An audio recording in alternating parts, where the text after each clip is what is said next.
Okay, long answer type questions. अब अमन, ये जो क्वेश्चंस है थोड़े से आपको बोरिंग लगेंगे, ओके क्योंकि सर। जिस तरह से फिजिक्स में आप डेरिवेशन करते हो, यस। फॉर्मूला लेकर आते हो, उसी तरह से ये चीज़ है। तो आपको लिखने का तरीका आना चाहिए, और ओके सर। ये लिखना कैसे है ये आपको मैं समझाऊंगा। Okay sir. है बहुत इजी, बट इसकी प्रैक्टिस आपको खुद करनी होगी। क्वेश्चन है आपका, for all sets A B and C is A minus B and C minus B is equals to A and C minus B. ये एंड मतलब इंटरसेक्शन, ओके, ऐसा पढ़ता हूँ मैं। तो आप खुद देखिए, यहाँ पे ये क्या लग रहा है आपका डिस्ट्रीब्यूटिव लॉ। Yes sir. जैसे A and C minus B, ये क्या होता है, A and C and B dash. ये बी आपने डैश। सीखा है, देखा यस है, सर। और इसका वेन डायग्राम भी आपने बनाया है। यस। तो डिस्ट्रीब्यूटिव लॉ आप जब लगाओगे तो ये क्या हो जाएगा, A and B dash and B dash, या पहले सी लिख दो, C and B dash. B B dash. तो A minus B and C minus B, ठीक, हैंस प्रूव्ड। हो गया। लेकिन यहाँ पे जैसा बुक में दिया है, इस तरीके से आपको यस। लिखना होगा। आपको एलिमेंट्स लेके चलना होगा, एलिमेंट्री मेथड यूज़ करनी होगी।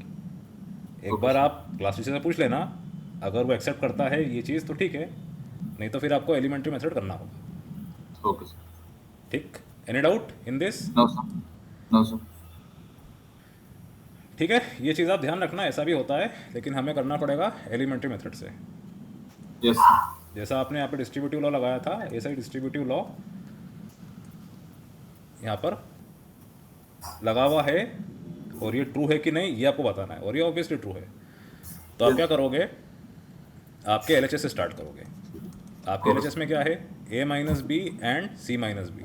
सी माइनस बी। तो एक एलिमेंट एक्स जो कि इस पूरी चीज़ को बिलोंग करता है, ये पूरे सेट को बिलोंग करता है, तो A minus B and C minus B. इसका मतलब क्या है कि A minus B C minus B का जो कॉमन एलिमेंट है वो एक्स है, यस या सर। एक्स जैसा है। Any doubt? No sir. यही आपने पढ़ा है इंटरसेक्शन में, वेन डायग्राम में। तो यस आप सर। क्या लिख दोगे, X belongs to A minus B, okay, yes sir. And and मतलब ये intersection, X belongs to C minus B, okay बेटा। Yes sir. दिस इम्प्लाइज, अब यहाँ पे क्या लिखा हुआ है, ए माइनस बी, तो ए एंड बी डैश ये होता, तो एक्स ए को बिलोंग करेगा एंड एक्स बी डैश को बिलोंग करेगा, यस। या फिर एक्स बी को बिलोंग नहीं करेगा। नहीं करेगा। अगर एक्स बी डैश को बिलोंग कर रहा है, इससे ये क्लियर है कि ये बी को बिलोंग नहीं कर रहा है। Yes sir. देखो, जो आपकी बुक में दे रखा है वही चीज़ मैं आपको करके दिखा रहा हूँ, उसकी स्टडी आपको करवा रहा हूँ, कुछ भी अलग नहीं कर रहा हूँ मैं। यहाँ तक क्लियर हुआ आपको? Yes sir. अब आपका जो सॉल्यूशन दे रखा है उसकी हम स्टडी कर लेते हैं। इतना मुझे समझाना था, आपको समझा दिया मैंने। देखो, ये चीज़ मैं लेकर आया, आपको समझ में आई? जहाँ पे यस मैंने राइट सर। लगाया, टिक लगाया। हाँ सर। अब इसके बाद यही चीज़ आप सी माइनस बी के लिए भी कर सकते हो। तो X belongs yes. To C and X does not belongs to B, okay. ये हो यस जाता sir. C and B dash, तो X belongs to B dash होता, या फिर X does not belong to B होता, ओके बेटा। Yes. जी सर। बस उसके बाद फिर क्या करा इन्होंने, दोनों जगह आ रहा था X does not belong to B, does not belong to B, यहाँ लगा दिया डिस्ट्रीब्यूटिव लॉ। तो X belongs to A and X belongs to C and X does not belongs to B, तो X belongs to A and C इस form में लिख दिया, yes sir.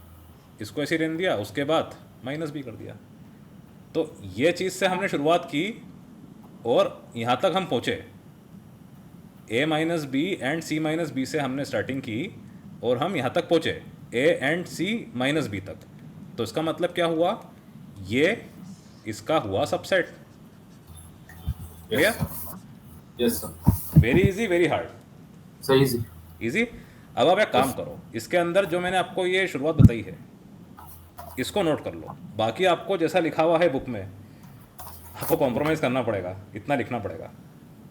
Okay sir. और ये जो आपको मैंने लिखा है डिस्ट्रीब्यूटिव लॉस है यहाँ पे, ये जो राइट हैंड साइड में, इसको भी आप लिख लेना, पर ओके ऐसे करके मत आना प्लीज़, ये आपके ध्यान रखने के लिए है, ओके सर। आपके अंडरस्टैंडिंग के लिए है। हाँ मन हो गया आपका?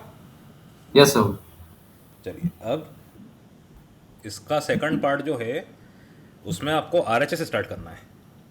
Alright, yes. क्या है आपका RHS? A and C minus B। तो let y belongs to A and C minus B। आपने x लिया था, अब y लोगे तो उससे कन्फ्यूजन आपको नहीं होगा। x और y दोनों एलिमेंट्स हैं, ठीक है, Yes. लेकिन हमें राइट से लेफ्ट जाना है, लेफ्ट से राइट जाना है, जिस वजह से ये दोनों चीज़ इक्वल हो पाएगी। इसीलिए मैंने एक बार x लिया, एक बार y ले रहा हूँ। अब ये क्या हो जाएगा आपका? ये क्या होता? y belongs to b dash होता, अगर ये Yes. a and c and b dash होता, है कि नहीं? तो Yes, sir. b डैश ना लिखते हुए मैंने क्या कर दिया, y does not belongs to b। कोई दिक्कत इसमें? No sir. अब ये क्या हो रहा है आपका? Yes sir. जो आपको थर्ड लास्ट लाइन में स्टेप मिल रही थी, वो आपको अब फोर्थ लास्ट लाइन में दूसरे वाले RHS वाले केस में मिल रही है। क्लियर? Yes sir. तो इससे हम क्या होंगे, आगे जाएंगे जैसा उसमें पीछे गए थे। Yes. क्लियर हो रही बात? कंफ्यूजन तो नहीं हो रहा? No sir. तो ये क्या हो जाएगा, डिस्ट्रीब्यूटिव लॉ आपने लगाया, y belongs to a and y does not belongs to b। Any doubt? No sir. And y belongs to C and y does not belongs to B।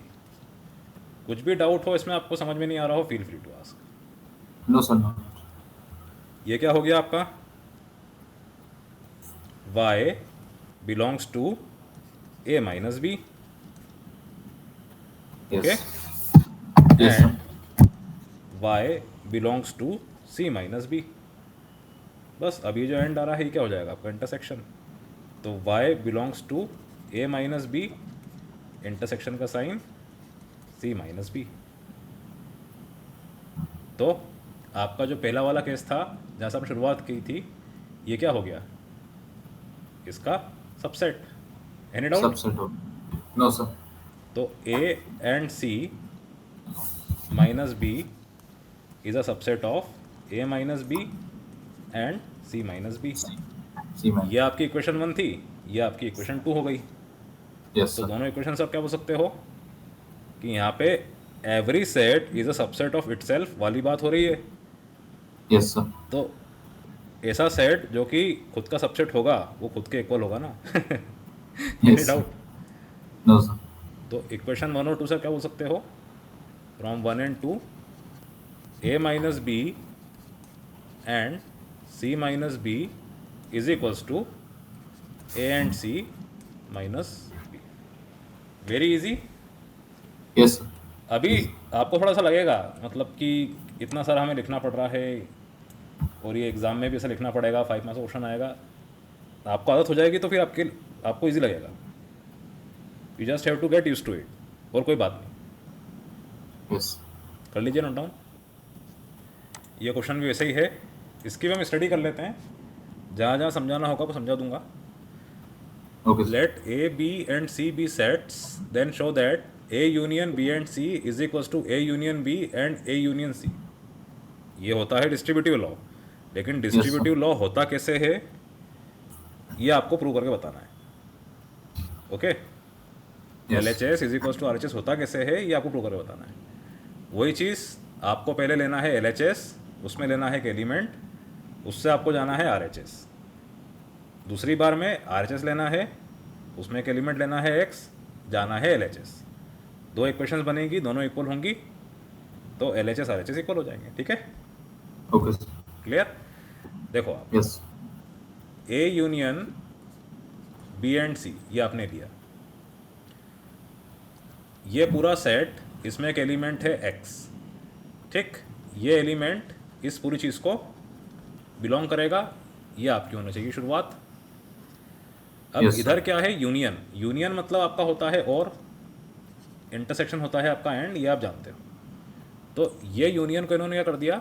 और कर दिया। तो x बिलोंग्स टू ए और x belongs to B and C. फिर अगले step में ये और ऐसे रहने दिया, ये एंड को, इंटरसेक्शन को एंड कर दिया। ओके, अब Yes, लगा sir. यहाँ पे डिस्ट्रीब्यूटिव लॉ, तो x बिलोंग्स टू ए और x belongs to B and, क्योंकि ये कॉमन था बीच में आ रहा था, x बिलोंग्स टू ए और x belongs to C. Clear? Yes. अब ए और बी के बीच में और आ गया। ठीक है, ए और बी के बीच में और आ गया, इंग्लिश वाला और आ गया, तो ये हो गया आपका यूनियन। उसी तरह से यहाँ पे आ गया और, तो ये हो गया यूनियन। बीच में आ रहा है एंड, तो ए यूनियन बी इंटरसेक्शन या एंड ए यूनियन सी। यहाँ से शुरुआत करी, यहाँ पर आए, तो ये हो गया इसका subset. Any doubt? No, sir. Flow समझ में आपको आ रहा है? Very Yes, sir. Easy. Easy. लिखना पड़ेगा, थोड़ा सा जोर देना पड़ेगा हाथों को। क्या करें, लेकिन है बहुत इजी। जैसा आप डेरिवेशन कर रहे हो उस तरह से है ये। Okay, sir. ओके, थोड़ा सा आपको Yes. स्ट्रेसफुल लगेगा ये। नाउ हमने स्टार्ट किया कहाँ से? आरएचएस से। तो Yes, X sir. Belongs to A union B and A union C. पहले ही मैंने एंड बोल दिया, फिर यूनियन को अपने यहाँ करा और कर दिया और कर दिया। अब वही चीज़, फोर्थ लास्ट लाइन, अब इसके लिए क्या हो गई? Third last line, third last line, fourth last line. Any doubt? एक में हम उल्टा No. जा रहे हैं, एक में हम सीधा चल रहे हैं। आया समझ में? Yes, sir. जैसे हाँ. a इंटू बी प्लस सी, जो आपने पढ़ा 6th-7th में, ये होता है ए बी प्लस ए सी। तो एक केस में हम इससे यहाँ पे आ रहे हैं, दूसरे केस में यहाँ से यहाँ जा रहे हैं, ये यहाँ पे हो रहा है। तो देखो आप, ये चीज़ आपको मिली। अब दोनों में Yes. कॉमन क्या आया? x बिलोंग्स टू ए, तो x बिलोंग्स टू ए दोनों जगह था और x belongs to B and x belongs to C. And की जगह इंटरसेक्शन, और की जगह यूनियन। यहाँ से शुरुआत करी, यहाँ पर आए, तो ये हो गया इसका subset. Equation equation equation 1 equation 2 दोनों कंपेयर किया, ये दोनों चीज़ इक्वल आ गई। Clear? Yes, sir. Any doubt? No, sir. Practice कर लेना इसकी आप, तो आपको लिखने का डिसिप्लिन आ जाएगा। कुछ भी डाउट हो, समझ में नहीं आ रहा हो, feel free to ask. No, sir. No. अगर आप नोट डाउन करना चाहें तो कर लीजिए। Yes, sir. No. अब ये क्वेश्चन भी थोड़ा सा आपको अच्छा नहीं लगेगा समझने में, पढ़ने में, बट ठीक है, अंडरस्टैंडिंग बेस्ड क्वेश्चन है। Let p be the set of prime numbers and let s is equals to t is such that 2 to the power t minus 1 is a prime. Prove that s is a subset of p. ठीक, अब इसका मतलब क्या हुआ? p be the set of prime numbers, ये इसका subset है। अगर इस s के अंदर t इस तरह से हो कि 2 to the power t minus 1 prime हो, कहने का इनका मतलब ये है t की वो वैल्यूज जिस पर 2 to the power t minus 1 prime हो, तो ऑब्वियसली t की हर वैल्यू पे, या t जो प्राइम नंबर है वो हर प्राइम वैल्यू पे ये प्राइम हो, ये ज़रूरी नहीं है। इसीलिए आपका जो s है ये p का सबसेट होगा। देखो मैं समझाता हूँ मैं कहना क्या चाह रहा हूँ। जैसे t को आपने लिया 2, 3, 5, 7, 11, 13 एंड सो ऑन, ये सब प्राइम नंबर्स हैं। Yes, sir. तो 2 to the power t minus 1 her t की वैल्यू, हर t की प्राइम वैल्यू पे प्राइम नहीं होगा। आई बात समझ में? Yes, sir. हमें t की वो वैल्यू लेना है, वो चुनी हुई वैल्यू लेना है जिस पे ये प्राइम हो। आ रही बात समझ में? तो इसीलिए s जो है ये क्या होगा? p का सबसेट। क्लियर? Yes. देखो अभी आपको मैं करके दिखाता हूँ, अभी आपको क्लियर हो जाएगा ये। फिर इसका लिखने का तरीका हम समझते हैं। जैसे आपने t को मान लो 2 लिया, तो 2 to the power 2 minus 1 कितना हो जाएगा? 3, जो कि है प्राइम। ओके, t को Yes, आपने sir. लिया मान लीजिए 5, 2 to the power 5 minus 1 कितना होगा? 31, जो कि अगेन है प्राइम। क्लियर? अब 2 to the power 11 आप ले लो, कितना होगा? 2 to the power 11. ये 11 हो जाएगा. 2048 माइनस 1, तो 2047। 2047 प्राइम नहीं है। Okay, Yes, sir. 2047 का फैक्टर है 23, 89। ओके, तो ये Yes. प्राइम नहीं है। समझे आप कि नहीं समझे? Yes, sir. मतलब अगर आप एस को रोस्टर फॉर्म में लिखते हो तो एस में क्या आएगा? 2 आ गया, 3 आ गया, 5 आ गया, 7 आ गया, 11 नहीं आ रहा है। ऐसे चुनिंदा प्राइम नंबर आएंगे। 13 का भी आए तो आए। मतलब क्या है, आपका जो पी है ये प्योरली वो सेट है जिसके अंदर प्राइम नंबर है, सारे प्राइम नंबर हैं, जिसके अंदर सारे प्राइम नंबर से जितने भी होते हैं। लेकिन इस एस के अंदर जो कंडीशन दे रखी है अमन, उस कंडीशन Yes, के sir. हिसाब से यहाँ पे अभी हमने चेक किया कि 11 नहीं आ रहा है, तो एस क्या हो गया? पी का सबसेट हो गया ना। Yes, sir. Any doubt? No, sir. ये तो हमने एग्जाम्पल ए करके देखा। अब इसको प्रूव करके आपको दिखाना है इन जनरल सेंस, तो उसके लिए आपको मैथमेटिकल रीजनिंग का एक अप्रोच फॉलो करना पड़ेगा। वो बहुत इजी है, आपको समझाता हूँ मैं। इसमें कोई डाउट? ये क्लियर है? No, sir. No, no. Clear. यहाँ पे S is a subset of P। ठीक, तो X belongs to S implies X belongs to P। मतलब अगर ऐसा है तो फिर ऐसा है, इसका मतलब ये है, जैसे आपने पढ़ा था थ्योरम और कॉन्वर्स में, इफ देन, अगर ऐसा तो ऐसा। ओके, तो इसका कॉन्ट्रा पॉजिटिव, कॉन्ट्रा पॉजिटिव मतलब कॉन्ट्ररी करके पॉजिटिविटी हमें मिले।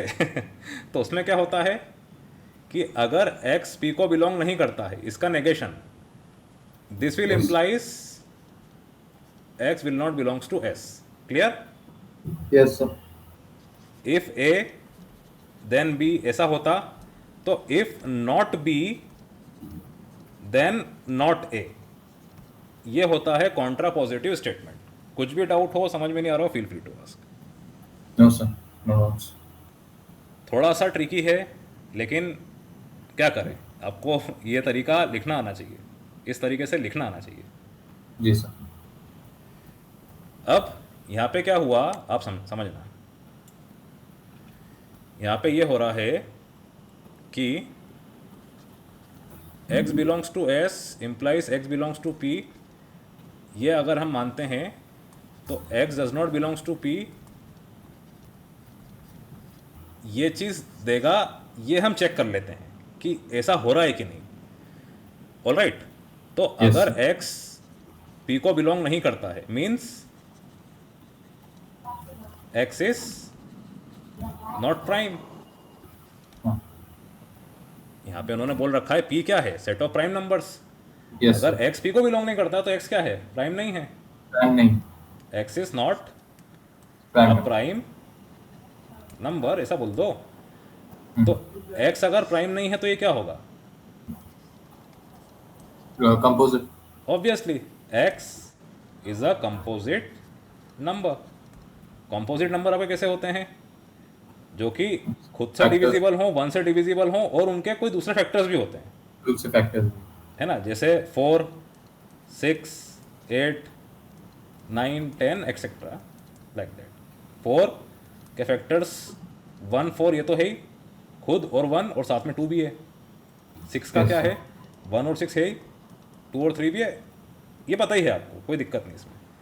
तो Yes, हम क्या sir. करते हैं, अगर x प्राइम नहीं है तो x को कैसा लेते हैं? कंपोजिट नंबर की तरह लेते हैं। क्या लेते हैं? Composite कंपोजिट नंबर की तरह। Composite. तो देखो यहाँ पे इन्होंने जो यहाँ पे बताया, x is not prime, so x is composite number.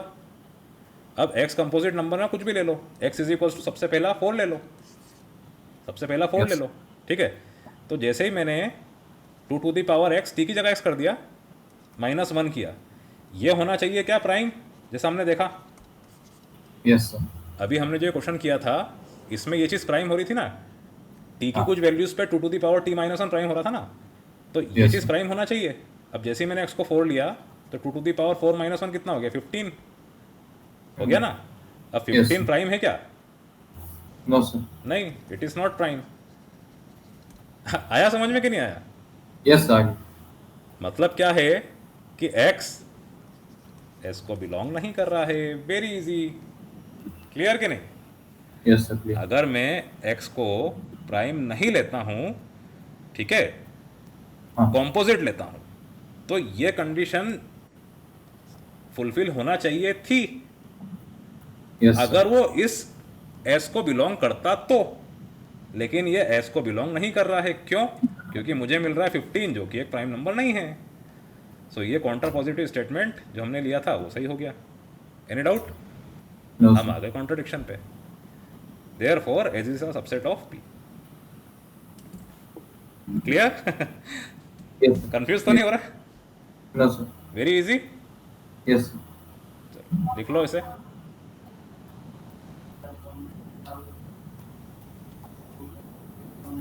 ये क्वेश्चन भी अच्छा है, इजी है। थोड़ा सा इसमें ये जो यूनियन ऑपरेटर है इसका मुझे आपको समझाना होगा, और कुछ भी अलग नहीं है इसमें, और कुछ भी डिफरेंट नहीं है, बहुत ईजी यस है। Each set XR contains 5 elements and each set YR contains 2 elements. And अब ये क्या है? ये है आपका union operator. Union R is equals to 1 to 20 XR। ठीक है, इसका मतलब यस क्या होगा?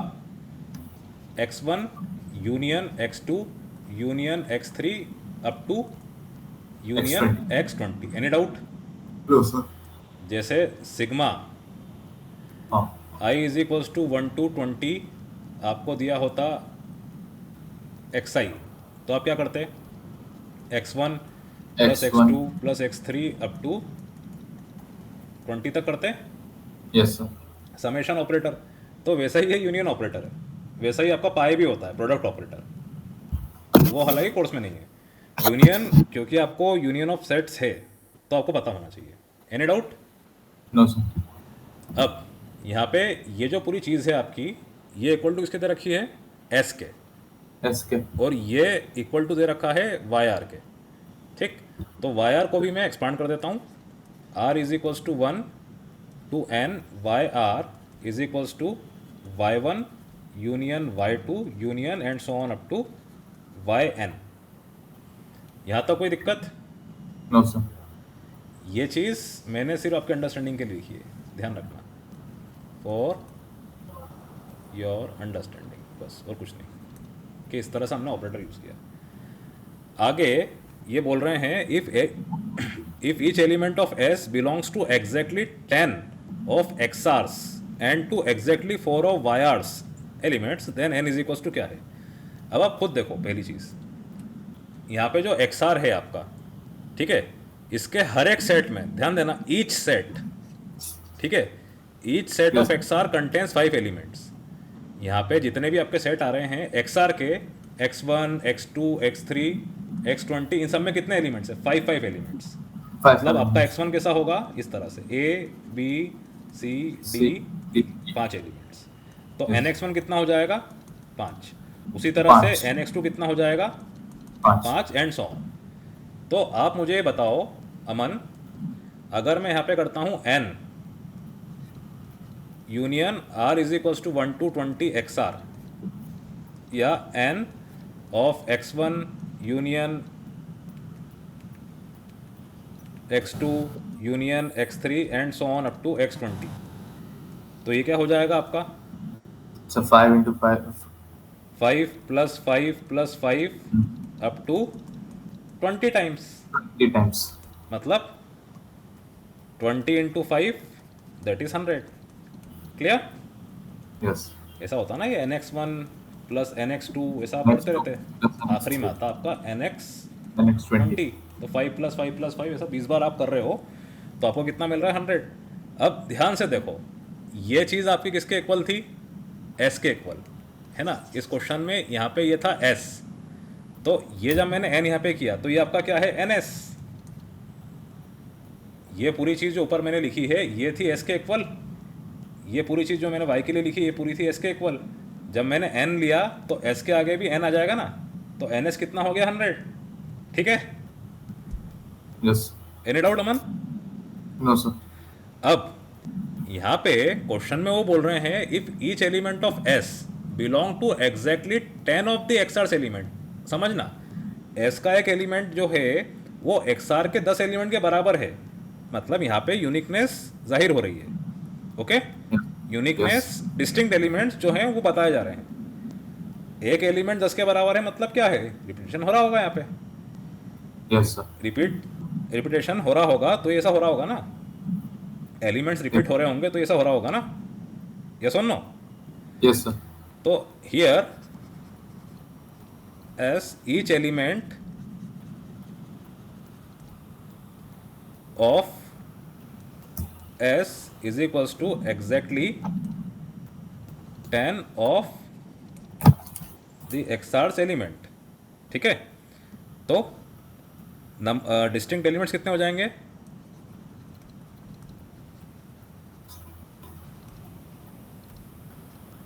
S में 100/10, ये जो 100 आया है divided by 10, any doubt, No, sir. मतलब 10, clear, Yes, sir. Very easy.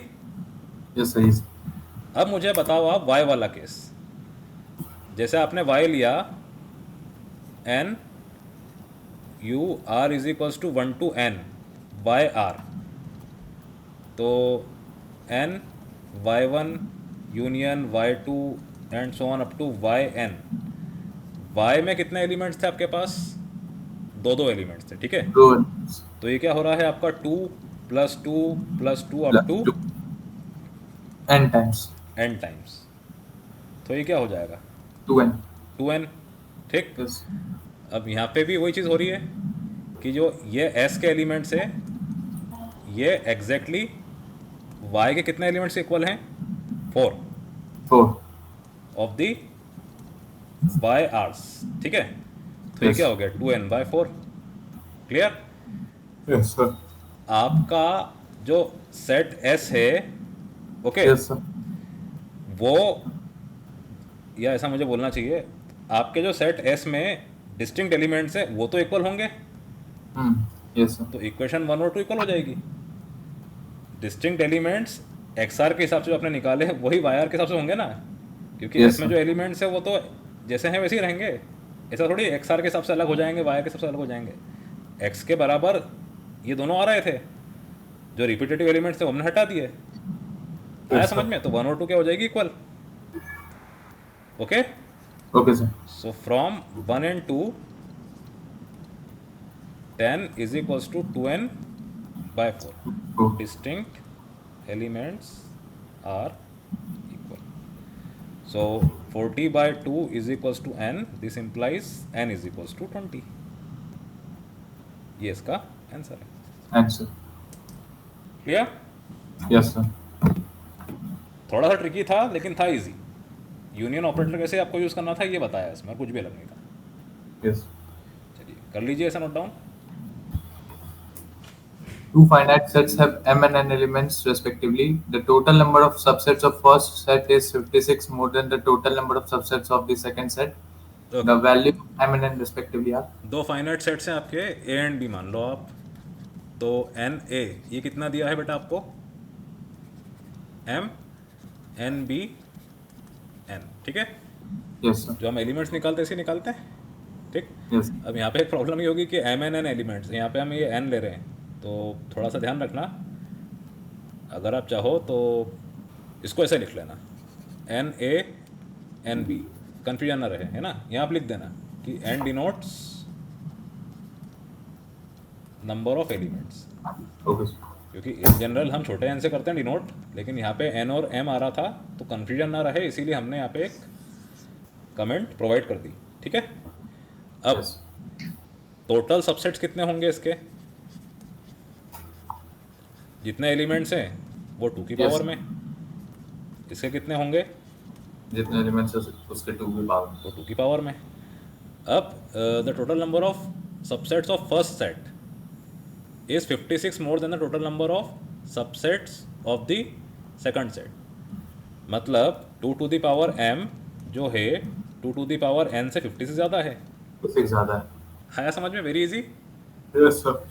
यहाँ पे जो ये इज है ये है आपका इज इक्वल्स टू, इसके पहले क्या लिखा है, total number of subsets of the first set, तो पहला सेट हमने ये लिया था, इसके सबसेट ये हो गए, इसके बाद क्या लिखा है 56 मोर, तो प्लस 56 किससे, दूसरे वाले सेट के सबसेट से, Yes. आया समझ में। Yes, sir. बस अब आपको एम और एन निकालना है, यही है इसमें ट्रिकी पार्ट, बाकी बहुत इजी है। 2 to the power m minus 2 to the power n is equal to 56। अब इसका बहुत सिंपल तरीका है, आप खुद देखना। यहाँ पर एक चीज़ आप ये देखो अमन, कि 2 to the power m 2 to the power n से बड़ा है, यस सर। ये हमें मालूम पड़ रहा है, यस तो ही जाके 56 एलिमेंट्स इसमें ज़्यादा है ना यस सर। इससे। तो आप क्या करो, इधर 56 को इस तरह से लिखो कि आप LHS में जो टर्म्स लिखे हैं उससे इसको कंपेयर कर पाओ। और LHS में अगर आप 2 की पावर में कुछ लेकर आ रहे हो तो वहाँ पर m को बड़ा बताते हुए लिखो, मतलब ऐसा कुछ आपको मिलना चाहिए। Clear? Okay sir. Yes. Obviously m बड़ा है ना, इसीलिए 50 से ज़्यादा आ रहे हैं। तो मैं क्या करता हूँ, यहाँ पे 2 to the power n common लेता हूँ जैसा आपकी बुक में दे रखा है। इससे क्या होगा, यहाँ बचेगा 2 to the power m upon 2 to the power n minus 1 is equals to 56। क्या हो जाएगा आपका 8 इंटू 7। आई रिपीट, इसको सॉल्व करने का तरीका सबसे अच्छा ये है कि हम दोनों जगह इसको in the form of its factors, product of factors लिखें। Okay sir. क्लियर? अब इधर जैसे मैंने 8 देखा तो 8 क्या है, 2 का मल्टीपल, इस तरह का multiple 2 cube into 7 2 to the power n। अब ये क्या हो गया, n ऊपर गया तो 2 to the power m minus n minus 1। आप खुद देखो एकदम सिस्टमेटिक हो गया ये चीज़ बिल्कुल सही है। Yes sir. क्यों? क्योंकि आपका ये जो है इससे बड़ा है, 56 प्लस हो रहा है, इसका ये सबूत है। हाँ। क्लियर? आया Yes. समझ में? अब अपन करते हैं कंपैरिजन। तो on comparing we will get 2 to the power n is equals to 2 cube, 2 cube. तो n इज इक्वल्स टू 3, और 2 to the power m minus n minus 1 is equals to 7, so 2 to the power m minus n is equals to 8, so 2 to the power m minus 3 is equals to 2 cube again. Yes sir. 8 आ रहा तो 2 cube again, तो m minus 3 is equals to 3, m is equals to 3 plus 3 6। देख लो आप, जैसा अपन ने सोचा था, सोचा क्या था, ऑब्वियस था, दे रखा था हमें m की Yes. वैल्यू n से बड़ी है, तो इसीलिए हमें ये सब करना पड़ा। ये स्टेप फॉर्म करना एक आपकी इंटेलिजेंसी है, ओके आपका sir. इंटेलेक्चुअल नॉलेज है। अगर आप क्वेश्चन समझ पा रहे हो तो आप इसको इजी गोइंग इस तरह से इक्वेशन को फ्रेम कर सकते हो। कुछ भी डाउट हो, समझ में नहीं आ रहा हो, feel free to ask. No sir, no doubts. Very easy, very hard? सही जी। Easy but tricky. यस। चलो कर लो नोट डाउन इसे। Okay sir. हो गया? यस। चलो करें कंक्लूड लेक्चर। Yes sir. ठीक, मिलता है ना फिर अगली बार। Bye bye, take care, thank you. Bye sir, thank you, good night.